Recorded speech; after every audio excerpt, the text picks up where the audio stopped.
I mentioned this to our earlier host this morning. That would be Sarah and Giant Gene there.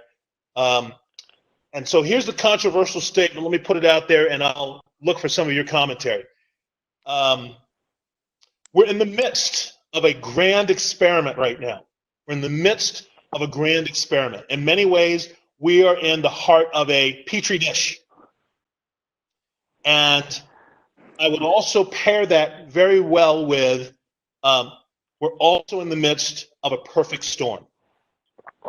And when you mix those two ingredients together, the outcomes can be unpredictable unless you've been a part of the machinations or you've been a part of orchestrating that confluence of events. So that's a comment out to you. You may need to ask what I mean by that, or you may have some thoughts. What's your take on me saying something that rude and that impetuous on a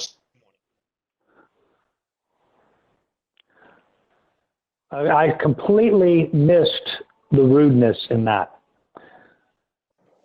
I am right there with you. We are in the midst of a humongous opportunity as well as an experiment.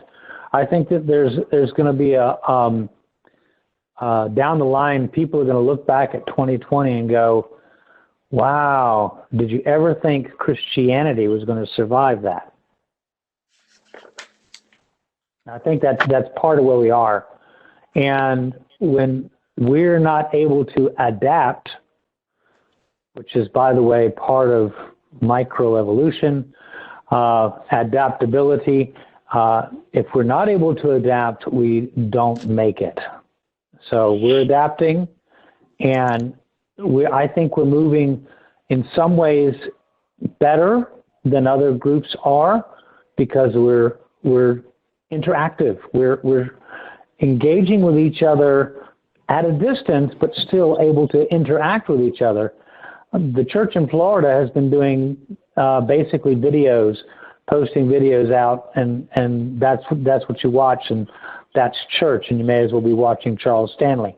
So I think that we're in the midst of a great opportunity, and we can demonstrate our abilities to adapt in the midst of this. That's my take on it. I don't see it as rude at all. I think folks are going to look back and go, did you ever think Christianity was going to survive that? Other folks, other thoughts? And just so y'all know, y'all can feel free to unmute yourself when you're ready to talk, okay? Because I may not see you, so just unmute yourself, okay? All right, so let me stir it a little bit more. I realize it's 3 in the morning in some places where some of you are, and having your thinking caps on is a little bit tough. So let me throw this out there for you. If this situation were occurring maybe 100 years ago, I would strongly suggest to you that Americans would not tolerate it. All right, got some head shaking. I also maybe have some, I can't see everybody, I also probably have some people going, oh, what, huh? So when you say not tolerated, is something happening? When you say not tolerated, are you saying they wouldn't tolerate the basically being quarantined, not being able to gather, right? That's right. So why? It's almost like, you're coming back to being under the rule of Great Britain. That would be absolutely correct. Okay, that's all I can tell you. Steve would have to tell you more about that because I can just think of that, but I'm not really good with the history of it, but it just makes me think that they would have would have thought that, okay, now we're under the control of somebody else. We're no longer independent. We're no longer our own people. I don't know. That's what I'm saying. I think that's a fine chime in. I think because even though the school system was at that time was a public school system, the worldview of students coming out of the education system still gave them a pretty firm foundation in your constitutional rights. And so the two things that churches right now are experiencing are a violation of your First Amendment rights. So I don't want to have a poli-sci discussion today, but I do want you perhaps to hear those 4 things that I've just suggested to you that this is a perfect storm, that this is a violation of your right to assemble, a violation also of your right to worship, and that this is a grand experiment, and maybe think about those in your off time and come back, if not during the week with our Slack line, certainly during the course of our times together, to be able to understand what our role needs to look like on a very differently being shaped America. Because coming out of this, there are some interesting new norms. And if you took a look at some of the articles that were bandied about this week, the fact that the American Family Association has been banned, say, from Vimeo because they're being considered a hate group. The confluence of all of this stuff is going to allow for the persecution of believers to be maybe more fast-tracked than it's ever been in maybe the history of the United States. I think there's also go ahead, Jerry. You look back at the Spanish flu pandemic, there was a lot of mess going on, but they didn't shut the world down. Life went on. And that, I think what amazes me most about right now is how easily we've just laid down and let them take all of our constitutional rights away. Hardly anybody is standing up to it. Gene has a wonderful term for maybe the occupants of the folks who are living at this time experiencing that. And his term is sheeple. We're really in many ways mirroring what Isaiah talks about people and even believers being sheep. And so through the last 4 and maybe even 5 weeks, counting today, I'm really looking to have us folks make sure that we understand our worldview, make sure that we have a very firm backbone in terms of recognizing what it is that we're about, what we should be about, and where we should be heading. And previous to this, our study was about those first century giants, not only the disciples, but then the guys that also helped to show us what believership looked like in the first century. And so our 4 to 5 lessons post that are in many ways just a continuation of standing firmly, standing in the foundation of faith and recognizing when we need to push back and when we need to kind of just stand on the sidelines. Let me pause there and then we'll jump into some questions. Hey Preston, let me share a thought here that I've been thinking about. I do think it's the perfect storm in a lot of context. I think it's a perfect storm for the church to be the church. It's never been the church. I think it's the perfect storm for those that have evil intentions to gain more authoritative power. I absolutely believe in every bit of that. And it's in these moments of crisis that your faith drives you, whether that's your Christian faith or whether that be your lack of your atheism, whatever your faith is, that's what drives you in these available moments, because there's ground to be taken right now, which leads me to this point. We have said for a long time now that what was produced through the 60s, 70s, 80s, and 90s in Christianity has been a numbing down, a dumbing down of faith and truth to an hour or two on Sunday morning. And, you don't see the immediate effects of that within a year or 2 or 10 years, but you do see it in a half of a century. That becomes very clear. Add to that the advancement of technology and the really creative advancement of many things in our culture and society. And you have 2 things working together. You have Christians that don't really know what they believe, or even if they are. You also have the larger culture. Let's take America, one of the most powerful country in the world, who's now is focusing on technology and advancement and industry and stuff like that. You have this perfect storm, as you said, and I think people are so focused on, am I going to get sick? And you know, I'm going to be okay. When's the schools open up? Because I'm going crazy with my kids at home. When am I going back to work? They're so focused on that they're oblivious to the other moving context that's happening at the same time. Because their focal point has been, can I get through the day? And I get that, right? But at the same time, you have this faith element that has been dumbed down, and now in many cases, completely removed. So it doesn't have any fighting chance. Faith doesn't in that realm because it's the last thing considered in the process of somebody's thinking. Wow.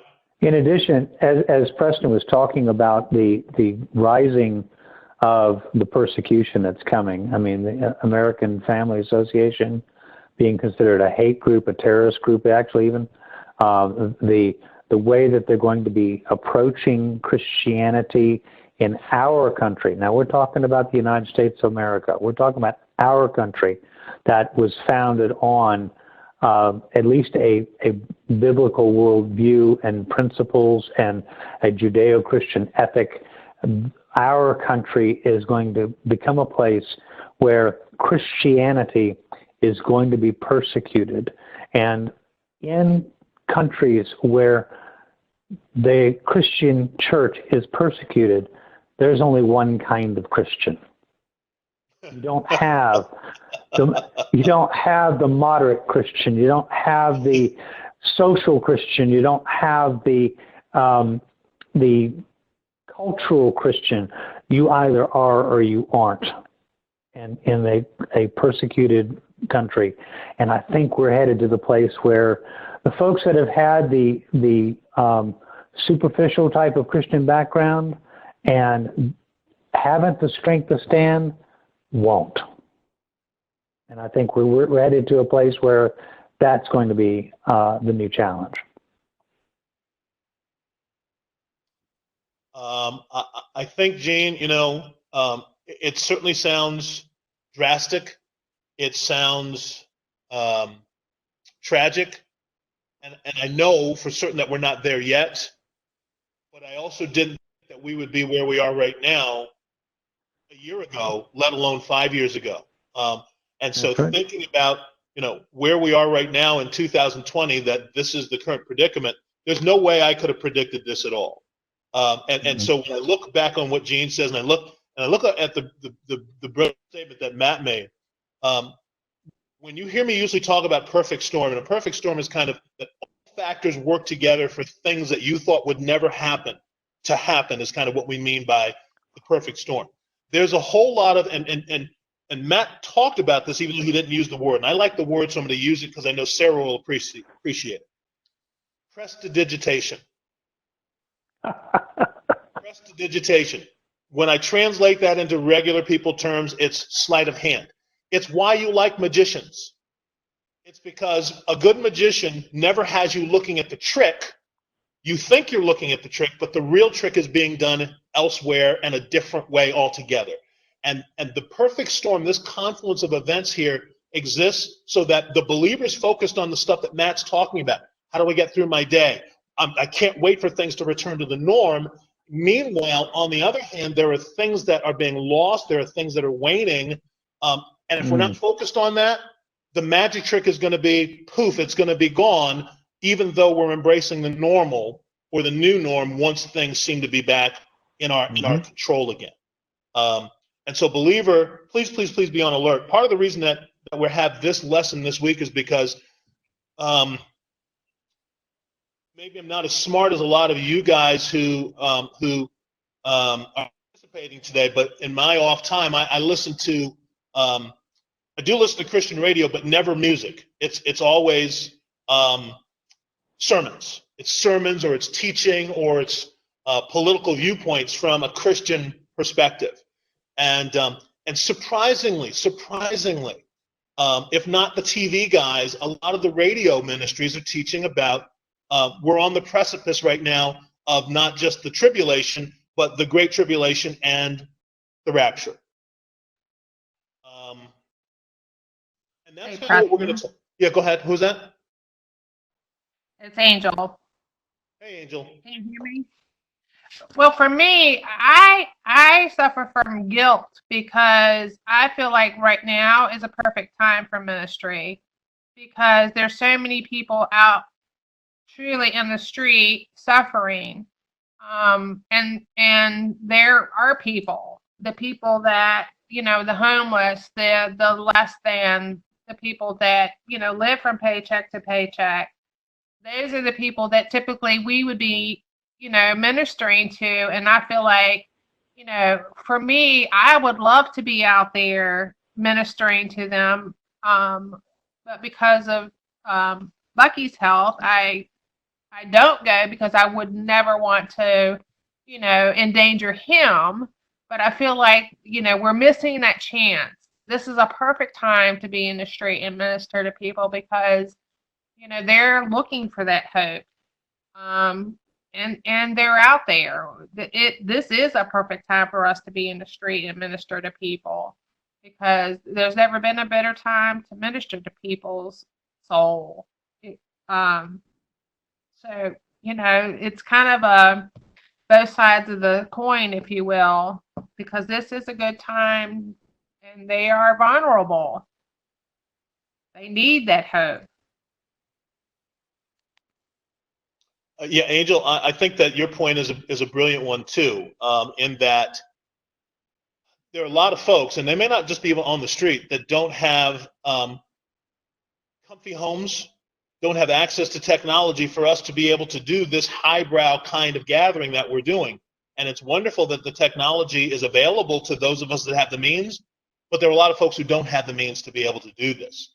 And so part of what I would challenge us to do is a couple of things, is to brainstorm how, when this is the predicament, how do we meet people's needs, and at the same time still not be, and my apologies for this, not necessarily be law-abiding citizens, but to be kingdom-abiding citizens. And here's the other thing. When I have the brilliance of someone like my wife who will say, just read one of the notes there, who will say, how do you come up with the number 9 or fewer? Those are the kind of things sometimes that we as people should, and not just people, but as Christians, and maybe even Christian Americans, should consider, how do you come up with the number 9? Because Right. if you have a stadium, or if you have a coliseum, and you can have people perhaps not create droplets that are going to get Brother Bucky and Angel sick, then you should be able to fill up that stadium or that coliseum, but at the same time practice what's safe and what's smart, but not necessarily be curtailed in your ability to minister to people. I'm shutting up for the moment. Your feedback. But I mean, they're out there. They're waiting in line to get a box of canned food. They're waiting in line to get, their stipend from the food bank. So they're already there and, in a position that we could minister to them. We just need to go to those places where they are, not necessarily a church or whatever, and I'm not even specifically speaking of homeless people, but people that are in need. Right. I mean, they're already going out there. We just have to, even serve in those capacities, and touch them and ask them, can I pray with you? And that has really been a burden on my heart the last couple of weeks, that I would love to be able to serve in those type of capacities. Can I give you a viewpoint from the People's Republic of Hawaii? I have a friend that's very, very involved in the Salvation Army. And when we had our last lava flow situation here, it brought in FEMA, it brought in obviously the Salvation Army, a lot of other Christian and non-Christian groups.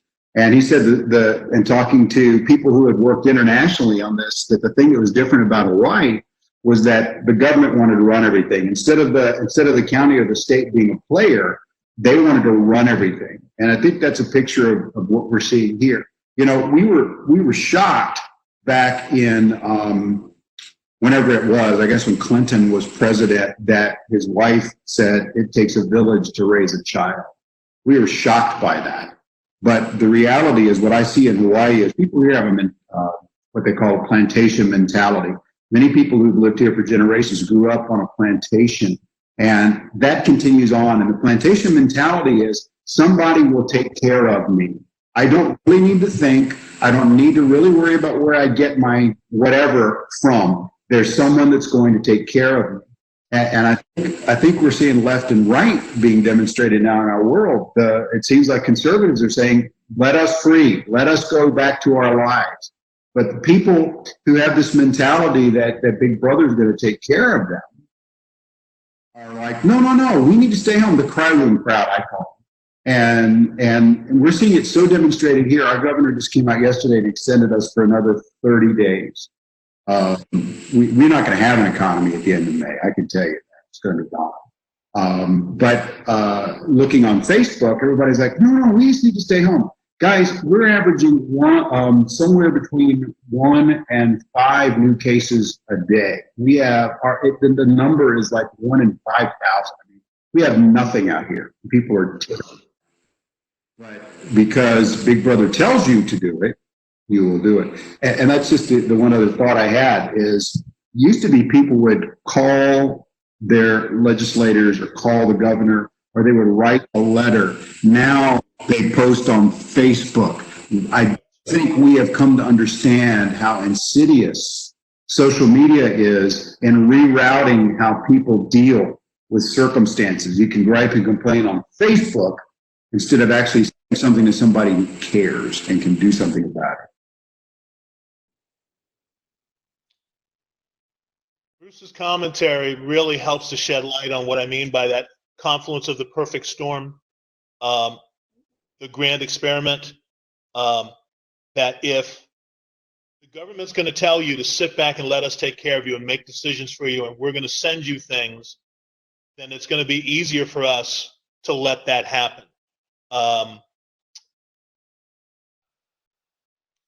And the Christians, sometimes the Christian community is going to take a look at that and is going to look for relief in a different way. When we feel the way that Angel does, which is maybe a little bit convicted that we should be doing something other than sitting and waiting.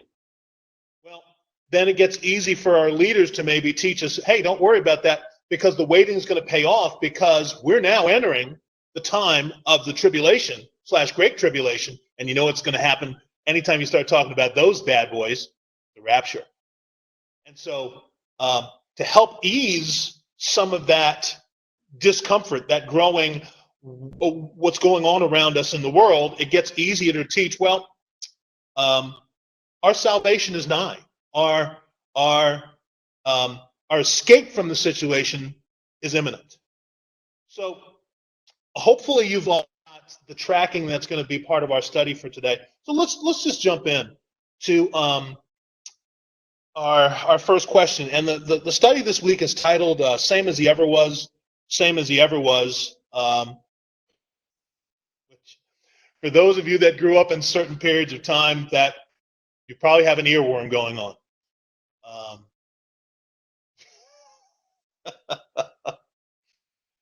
And our text is going to be from John 17, 11 through 8. And got yelled at by Gene earlier today, who said, well, why aren't you just going to use 11 through 18 and then the whole of that afterwards? Well, we kind of will, except I wanted to focus really on 11, 18 to start. So let me ask you some questions, especially because I know, since you had the homework assignment 9 o'clock yesterday, which would be kind of 4 o'clock a.m. for some of you, or 3 o'clock a.m.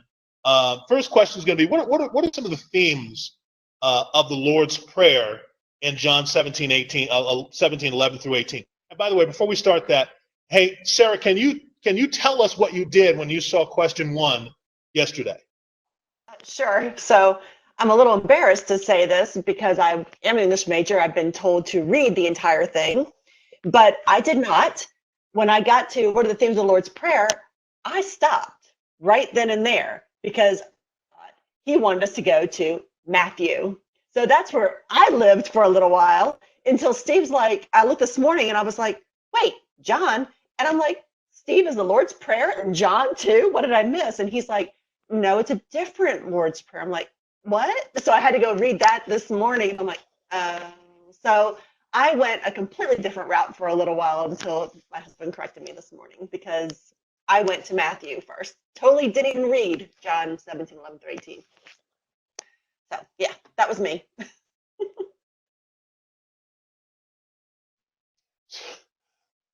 So what's the difference between the prayer in Matthew and then this prayer?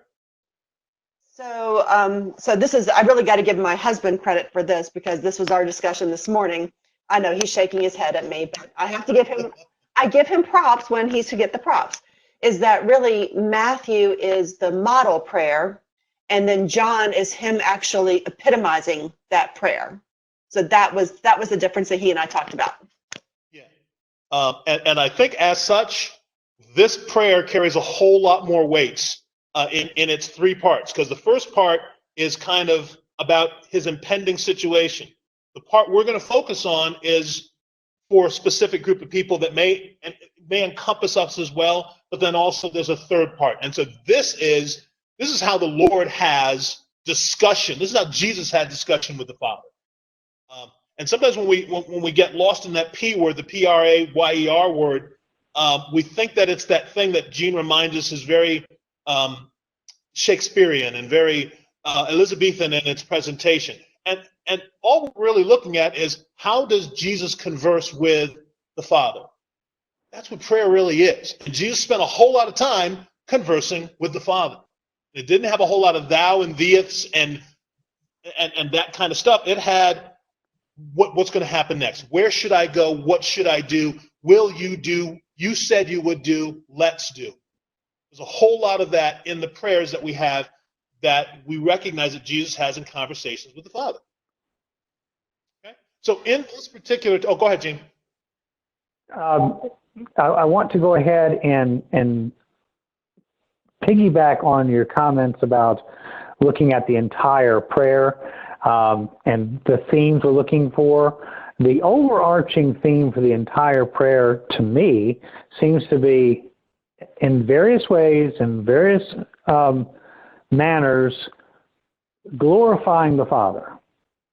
Glorifying the Father is the objective, is the goal. And to answer the question, if it's not too early, in these 8 verses, it unpacked itself to me in this way: sustaining, sanctifying, and sending. For those preachers out there listening, feel free to use that stick anytime you want. And I may do that.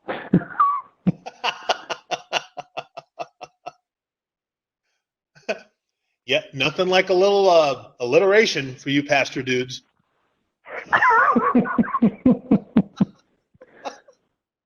Alliteration is a great tool. So, we use it a lot with English. It's a great tool. So when he started talking, I said, yep, here we go. So thank you, Gene.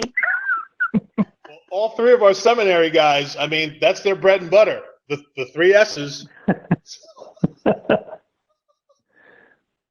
So I think that Gene's right on there in terms of those 8 verses, is that what jumps out for me there is protection, unity, joy, and I think these next 2 are very, very key. That the Father leaves them in the world, and that there's separation from the world. And when I consider what this prayer is, and I then also remember the title of the study, same as he ever was, I don't know that Jesus and the Father ever decided that they were going to change this particular component of the plan for the folks who came after Jesus. That the prayer for protection is still in place. The prayer that we are in unity, not in unison, but in unity, still exists. This joy component is way bigger than we want to give it weight, which means that in the midst of all this junk, in the midst of all this slime, folks, we can't be swayed by our condition or by the situation. We need to have a joy because we know that in the morning, that the Lord is going to take care of all this. Whatever that looks like, whatever that means, that's why we can't get in the doldrums. We can't get too low about all this stuff because of the joy that we have before us. Now, that doesn't mean that angels' burden is not a real one, and that we should be burdened because there's work that can be done. Leaving them in the world, this is real key, and this, as much as I was a big rapture opponent for many, many years, this prayer jumps in the face of the rapture the way that we typically like to think of it when we consider, and I'm going to use some Christian terms, and I'll try to back off these or put them in the slack line, pre-trib, mid-trib. You start looking at pre-trib, mid-trib, rapture stuff, we're missing the point of what this prayer is in terms of leaving them in the world. And then separation from the world. Folks, if everybody else is going absolutely nuts right now, we shouldn't. We should be, like Angel is suggesting, we should be the voice of calm, the voice of reason, the voice of, guys, I don't really think it needs to be like this. That should be us. Let me be quiet there and give you some feedback room. Okay, so Preston, so it's this week I actually put out in my chat line with the girls, okay? I put out some stuff this week that I said, really, we should, I know, you know where I'm going with this, and Steve's like, you went there, didn't you? I said, I did go there. That really, you know, I understand that there's issues. I understand, right? But we still need to be able to get out, and people need to work. People need to be able to gather. They didn't take that so well. They didn't take that very well at all. But it was an interesting conversation. You know, just kind of, I kind of backed off after a little bit because like Steve said, I'm not going to change anybody's mind in that group. Yeah, I was poking the bear. But yeah, I kind of went out on the limb with the girls this week. We're a part of a feature. My wife actually has unsubscribed from it because it got to be so venomous. Not here in Virginia, but we're part of a next door community. Bruce, you're familiar with that as an HOA guy, and the vitriol, the hate in the next door, which is kind of like a neighborhood Facebook, is absolutely atrocious. So I think you heard me say last week that in some parts of the country, especially maybe like where Bruce is, but not so much because he's on an island, but let's say that you're in a place like the Outer Banks. If you go down there and you have Virginia plates, you are immediately a victim of hatred because you are violating what the law is and you shouldn't be here. And there are people who spend time beating up each other on these billboards, on these public bulletin boards to say, you're an idiot, you shouldn't think that way, who do you think you are? And it's not limited to unbelievers. Church people are beating up each other right now because of the basic and the general fear that permeates the society right now, which we're not supposed to operate from. Let me shut up and leave that out to you.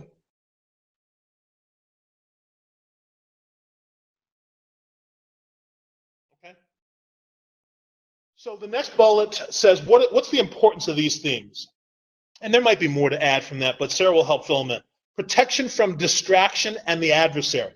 That's what's going on. That's the prestidigitation right now, is that we're so worried about babysitting. We're so worried about businesses opening. We're so worried about getting our nails and hair done, right?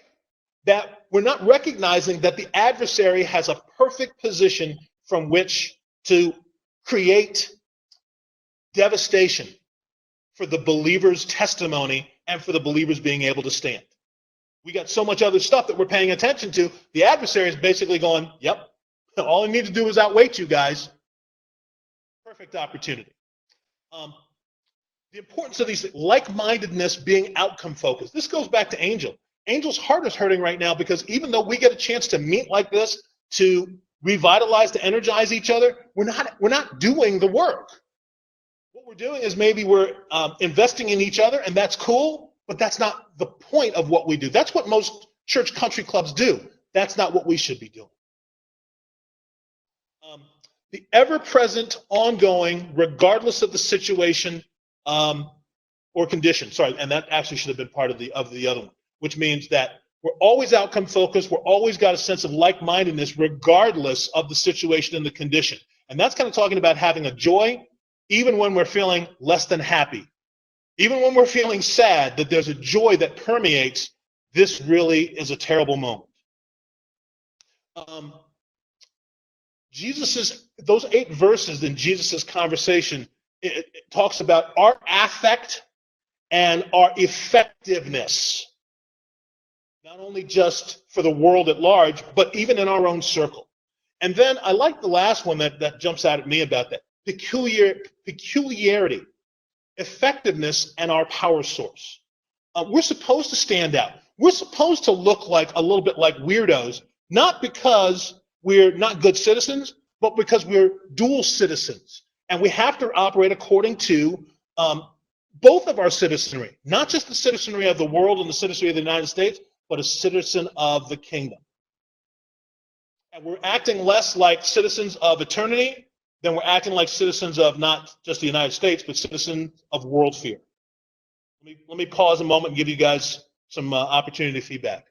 Preston, let me jump in real quick and say that some of the statements you just made in this middle one about the importance of these themes, you are stating things and presuming something as you should.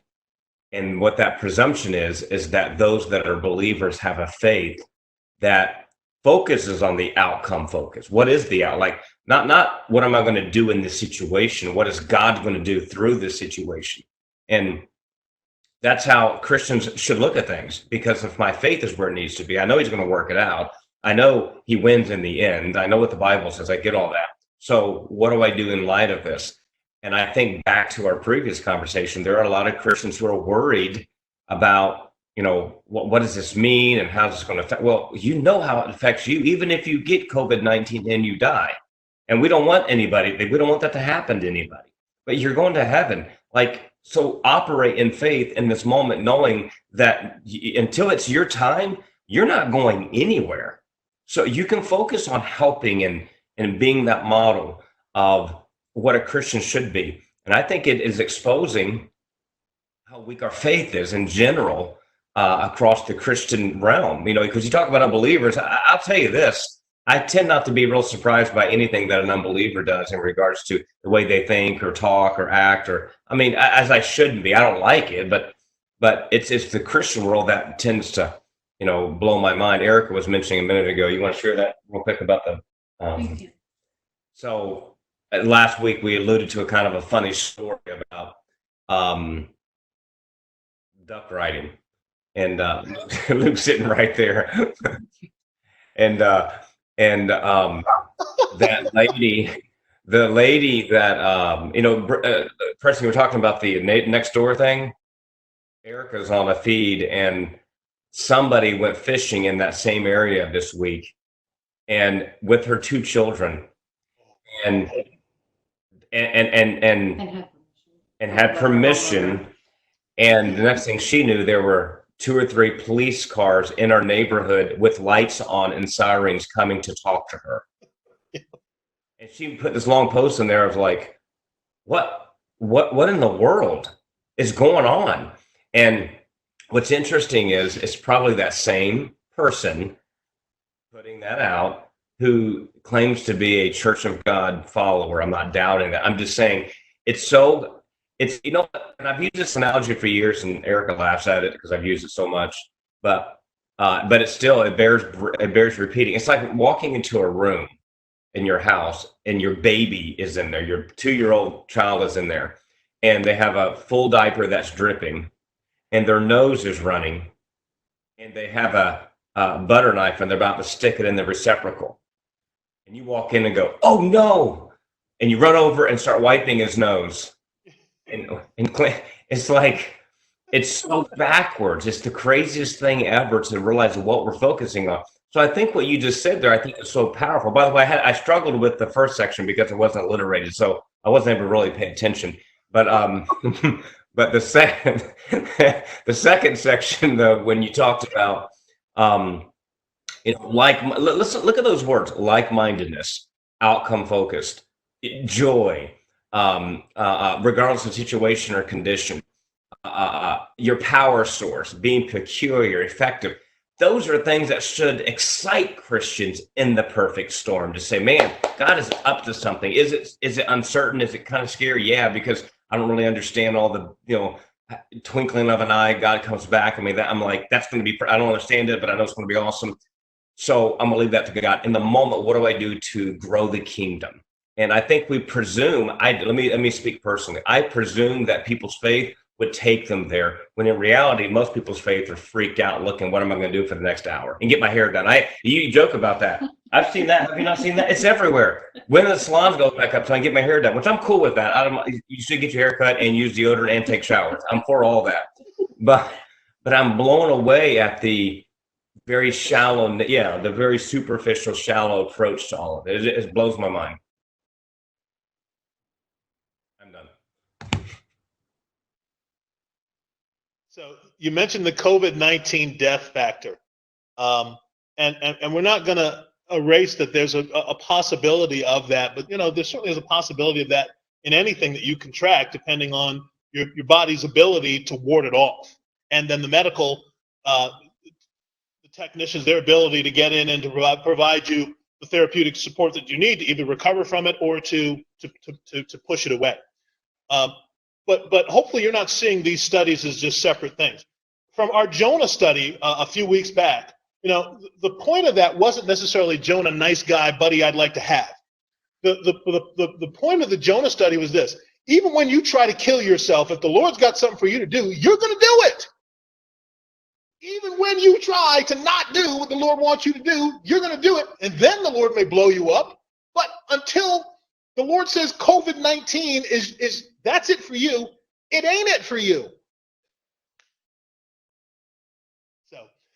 So I appreciate Angel weighing in and saying, folks, we should have a burden for folks right now who are panicking in a way, who don't have an anchor and who don't know what the outcome is going to be. That's where, in some ways, our energy should be focused outside of re-energizing and revitalizing each other. I'm shutting up. Your turn. Well, I have two things I'd like to interject in here. Number one, seems to me, and this is, maybe an ignorant way of looking at it, but it seems to me that the reason the unsaved, and I keep going back to Bruce's statement from years and years ago, the lost are going to act like the lost, okay? And that's real. One of the reasons that there's a huge fear factor for them is this is all they got. They got nothing really to look forward to, because they deny the existence of hell, and they deny existence of eternity, anything like that. So this is all they have. And secondly, I have, as I go out on occasion to the store or something like that, I see it's an odd sort of thing. I don't know what you guys see in Hawaii, Bruce, but here you have, it's moving now. It's kind of like gone to like 60-40, maybe even 70-30 people wearing masks versus not wearing masks. I don't wear a mask, okay? I see that as being counterproductive, and that's a whole nother discussion. But I don't wear a mask, and that, I think, is going to cause me eventually to look very peculiar, number one. And number two, I'm waiting for the time when the police come up and say, you don't have a mask on, you're under arrest. That's kind of what I'm looking for. And we're getting to the place now, I don't want to wear a mask because I already look weird enough. If I go into with a mask on, they're going to think I'm holding the place up. I don't want to do that. Okay, because I'm not going to put on a surgical mask. It'll be a bandana, and anyway. So there is a persecution that is coming. AFA we already talked about. Kathy and I were talking the other day about, like you said, the prestidigitation. While everybody's all concentrating over here on COVID-19, look over there where they're taking away our Second Amendment rights in Virginia. And while they're making it even easier for our guns to be taken away, I'm not worried too much about that because I don't have a gun, but still, I think everybody should have the right to have that, okay? And basically, they've signed into law now the red flag thing. while no one else is paying attention to that, that a law enforcement person or one of us can petition the court to say, you know what, I think Bucky's a danger to himself, so you need to take away all of his weapons. Okay? Now, the good side of that is it still puts it into the judge's hand to say, okay, whether or not that's really a fact. Okay? But there is a lack of due process. And the Fifth Amendment gives us that due process. We need to understand our law. You talked about the Remez thing earlier. I want to just give Michaela her props here just a little bit. She has suddenly gotten to the place now where words mean things. And she's actually been looking at some of the key phrases in the Declaration of Independence. When a long train of abuses and usurpations, etc., she's really gotten into that. And so now we start talking about, oh, the American's Creed, she's getting into that. And they're going, well, have you thought about the Apostles' Creed? What's that? So we got a chance to go into that as well. So she's learning words mean stuff. We need to be words mean stuff when we take a look at things in the law, because like Preston has said, they're trying to pull one over on us. That we get so focused on COVID-19, we're missing what they're doing on the other side there. That's all.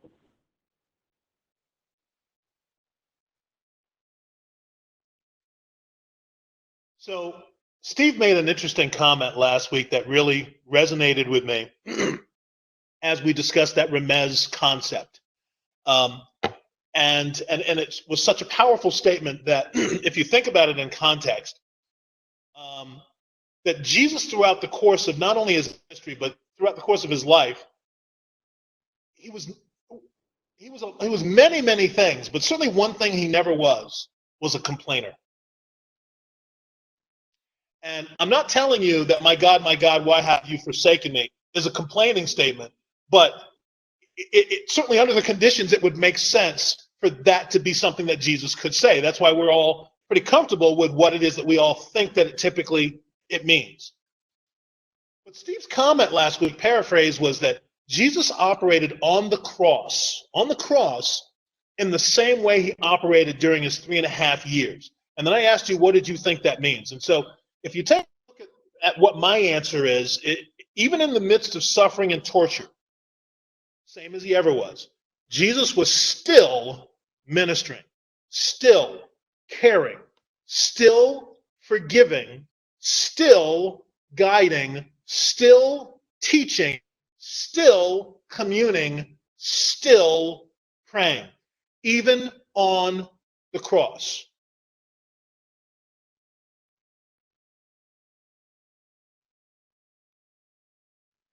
Somebody saying something out there in virtual land?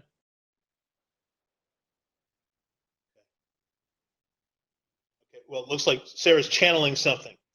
Sorry, that was a sidebar question from a kid. Sorry. Now, this struck me because as we've explored several times, but I hope in a little more in depth last week, is that if anything should have taken Jesus off track, it would be the brutalization, the torture, the trauma that his broken body, and not really broken, but his bruised and bloodied body was experiencing hanging on the cross.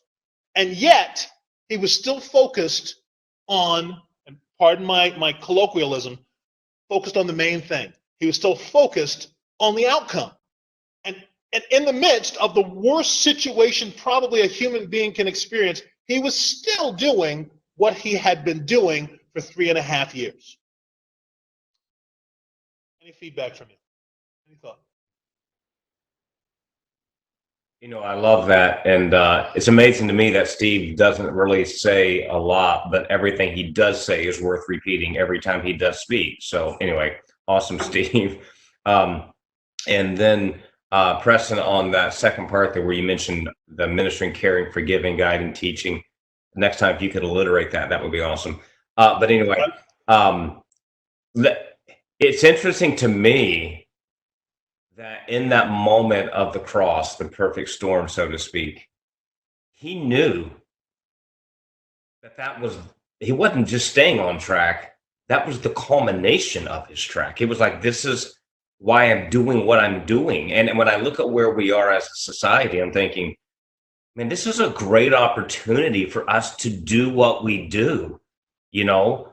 Does our faith struggle? And again, your lesson is going to feed right into the message in a minute here, Preston. But does our faith struggle? Are the days we feel better than others? Are the days we feel more Christian? Man, if I based my Christianity by how I felt every morning, I would never be saved. Maybe on Sundays for about 10 minutes.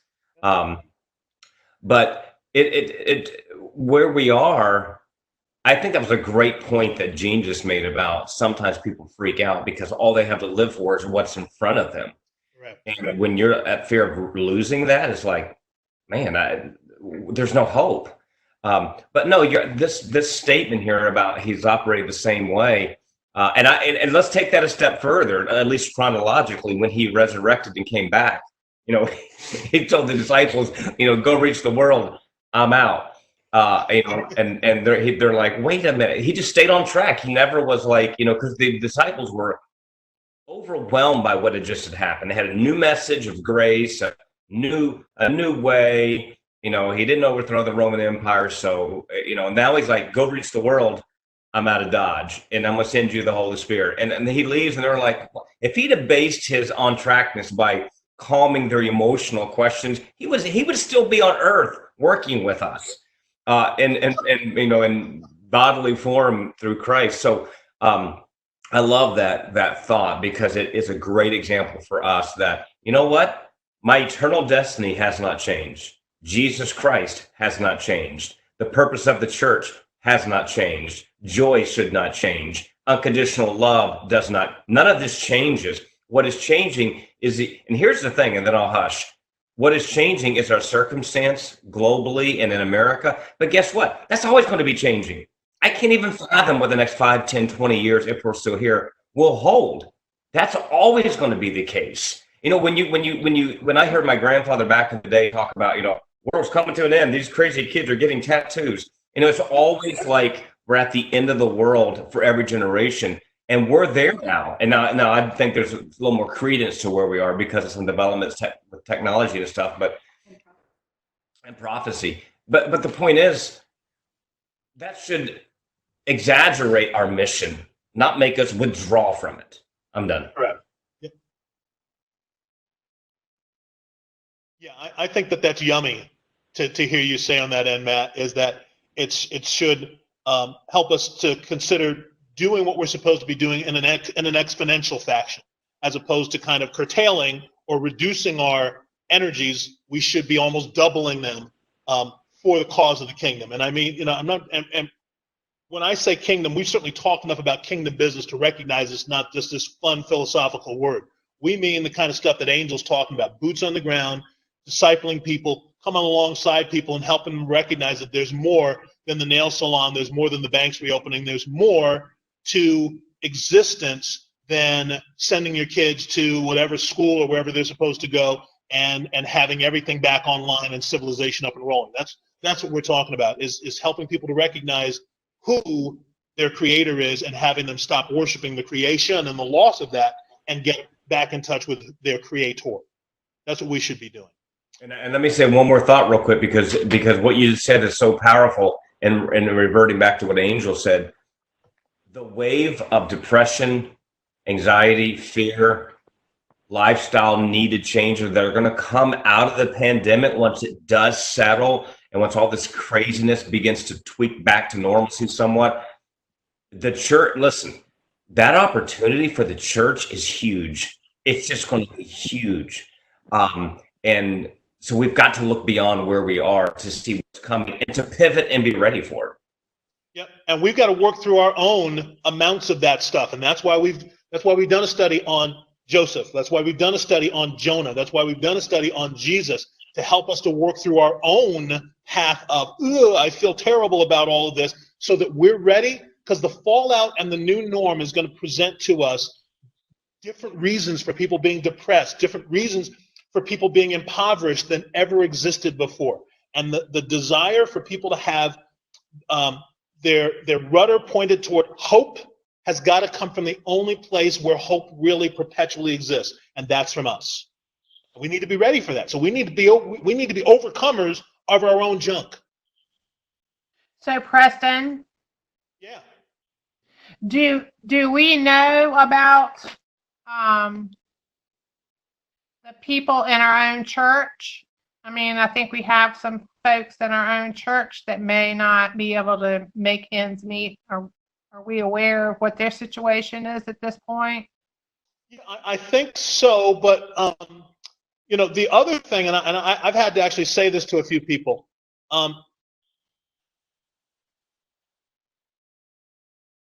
Sometimes folks use mechanisms to make their means known in a way that's not always very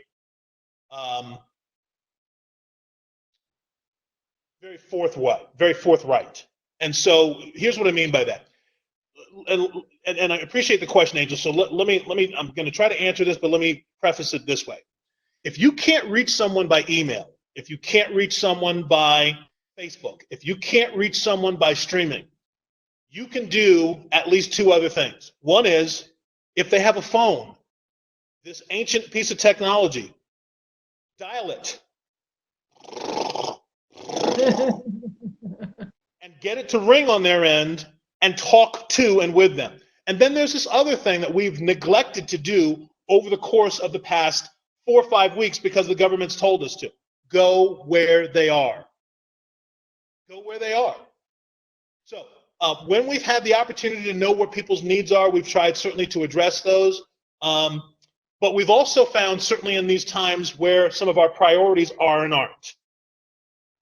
So there are some of us who may not be here right now because this may not be such a priority for them, given the conditions and the particulars of what they think is bigger going on in the world at large. And so maybe even reaching them or having an interaction that's meaningful is really challenging for folks in the midst of this stuff. Right. And I didn't mean to be evasive in that, Angel. I mean to say that the folks who have wanted help, we're able to reach them. The folks who haven't really prioritized that or recognized it's okay for us to be in face-to-face situations, as long as I'm not blowing my nose on you, wiping my sleeve on your or licking your clothing. Those are folks sometimes that are going to fall between the cracks. Right. Right. So, look, folks, and this is the last time I'll say it, at least this week, unless you guys force my hand. COVID-19 can kill you. So can Ebola. So can H1N1. So can the avian flu. So can any of the other bird variations. They can all kill you. But until the Lord says you're done, you're not done. So that means if you need to go and visit somebody and say, Jesus loves you and let me tell you how I know that, it's perfectly fine for you to do that, in part because in John 17, the Lord Jesus asked for protection for us while we're about his business. Right. So when you done. But until that time, asterisk, see Jonah. There you go. You can't throw yourself off a cliff and get killed if the Lord says, I got something else for you to do. You can't stand in front of a bus and go, I'm just going to end it all, if the Lord goes, got something else for you to do. So, it's easy, though, for our church leadership to want to give Christians a kind of hope. And the big hope that a lot of Christians have is the rapture. Now, please understand, I say that tongue-in-cheek. I believe very, very, very firmly in the rapture, but perhaps not so much as a LaHaye Jenkins, as a Left Behind, late great planet Earth, Hal Lindsey rapture kind of guy. I believe very much in, and I think this is in the Bible, 1 Thessalonians, somebody? 1 Thessalonians, you Bible guys out there, where's this at? 1 Thessalonians 4, 13 through 18, I think. It's in a book. And in that passage, it talks about, behold, I'm paraphrasing, we're all not going to sleep. But some of us that are alive are going to be caught up in the twinkling of an eye, and then we're going to meet with Jesus in the air. That gets blown out of weird proportions and has been probably since the Schofield Bible, probably since the Scopes trials. And we won't go into more teaching on that because we spent a year and a half going through that a while back. But to say, I'm a rapture guy, but I struggle with pre and mid-trip concepts. Now, having said that, the next question says, what do you believe about the tribulation, great tribulation, and the rapture? I will give you what I wrote. I'm going to read it to you. I have been confused by my Sunday in this regard and am therefore uncertain what I should believe. That's what I wrote.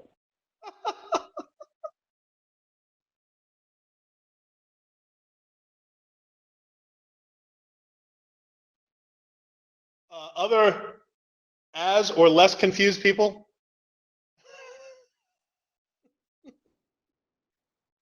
So let me put it out there for you. I would tend to suggest to you, and we'll use a couple of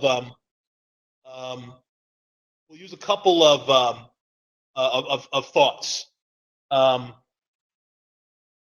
lot of mainstream believers these days believe in a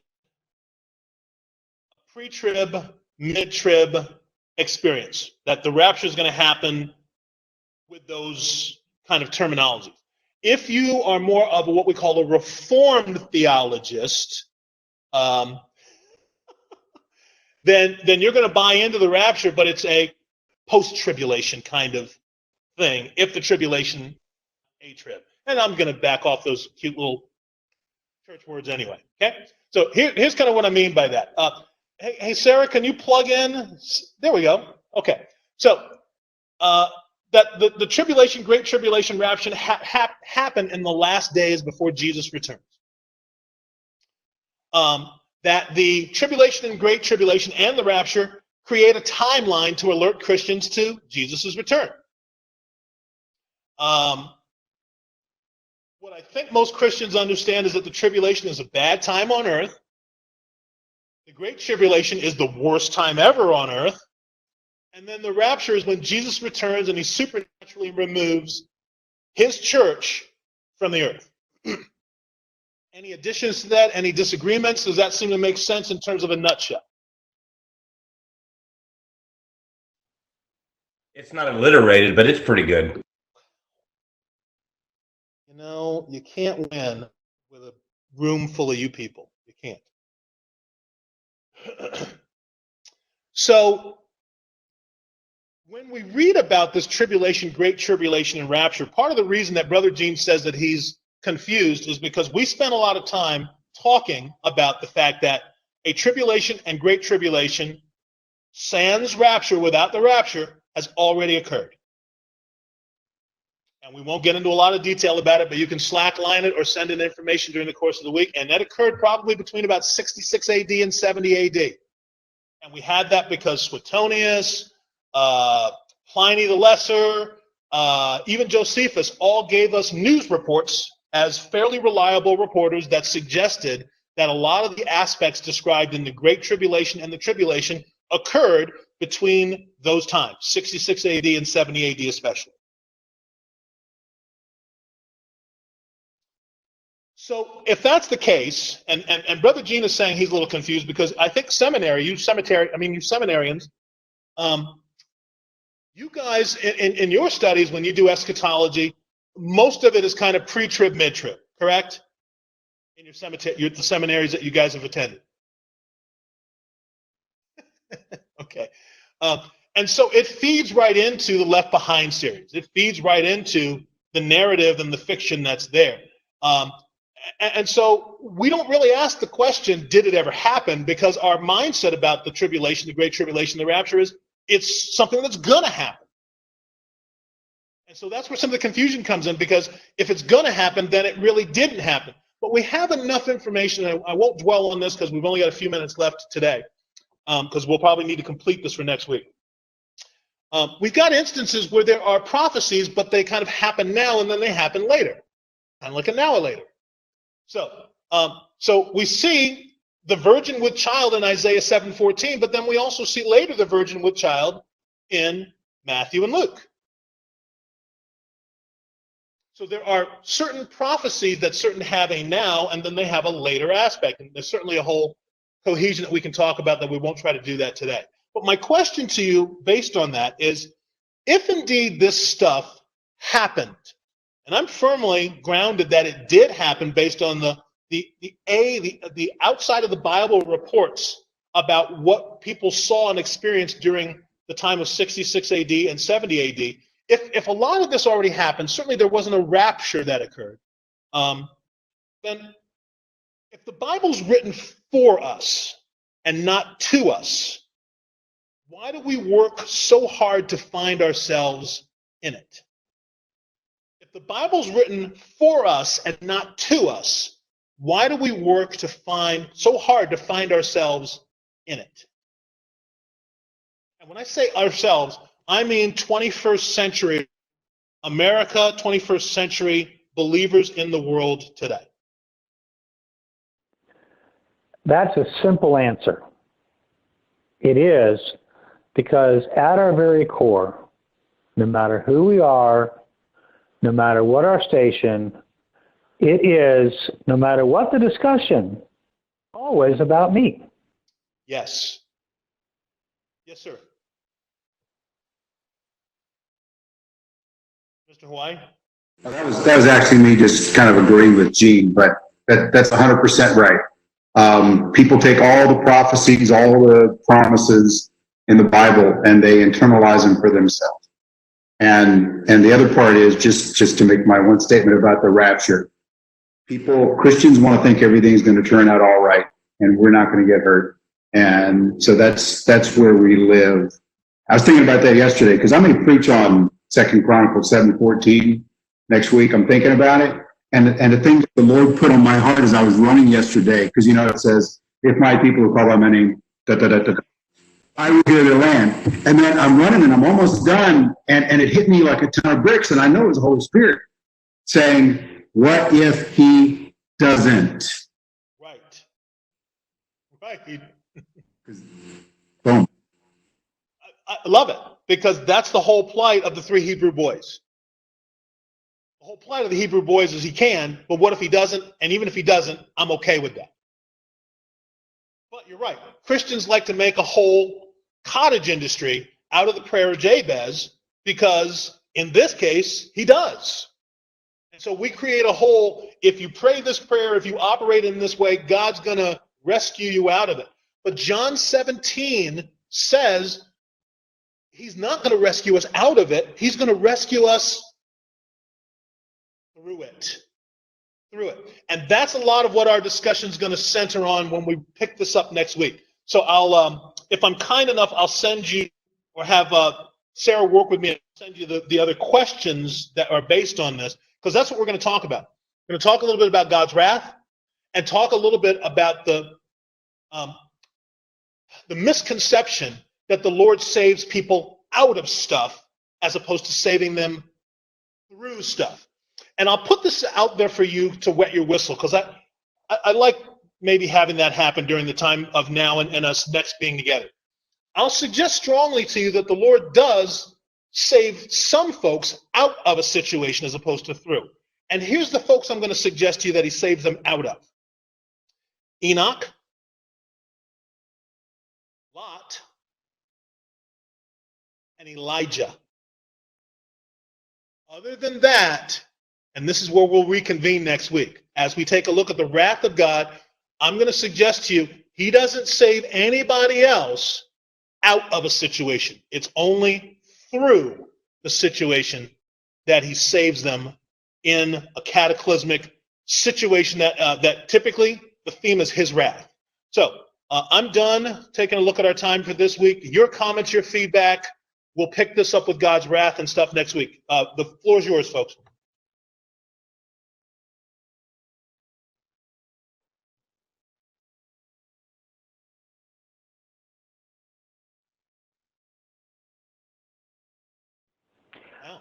Okay, for you preachers, in the second question, What is the importance of these themes? Here we go. I'm just going to give you the rest of the outline in case you might have need of this, preachers. Sustaining. Jesus is handing off the care of the disciples to the Father. He's saying, I'm leaving, you take care of them. Sanctifying. Jesus asked the Father to set them apart for his own use by virtue of his word. And then the sending part, as Jesus was commissioned with a mission from the Father, we are commissioned with a mission from the Son. That's the outline. You know what? And if that's useful to you, great. And if it's not, blame it on the alliteration. Blame it on alliteration. Okay. Other stuff. Hey, I'll add one thought, and we can talk about this more next week, probably. I think some of this, I don't know what or how big of a pie that this is. It's not the whole thing, but I go back again to people's current condition of their faith, and I'm talking about believers. And when that faith is not strong or grounded, you want to be rescued out of something, so you lean toward pre-trib because you're like, I don't want to go, not realizing that if let's say you do live, you don't understand. It's going to be one of the most powerfully glorifying God times you've ever lived. People, I don't want to suffer. I don't want to go through hard times. I don't want to. When the reality is, you're not here to just go through it like everybody else. You're there to be the light to everyone going through that. So I think we naturally go with, I don't know, so therefore I want out. And we lean in that direction.